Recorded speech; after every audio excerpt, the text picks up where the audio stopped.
তুমি দেখো না কোথায় যাবে, মরিশাস। তোমার বাবাই যখন সবটা দেখে, তাহলে তোমার বাবাকেই বলো।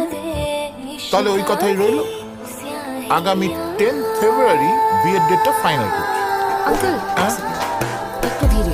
মানে আসলে ব্যাপারটা কি বলুন তো, সত্যি আপনার ছেলে খুবই ভালো, খুব মিষ্টি আর খুব বাধ্য। হ্যাঁ, খুব তা এত বাধ্য ছেলেকে বিয়ে দিয়ে নিজেদের থেকে দূরে সরিয়ে দেবেন। এখন ওর বইয়ের থেকেও বেশি আপনার দরকার।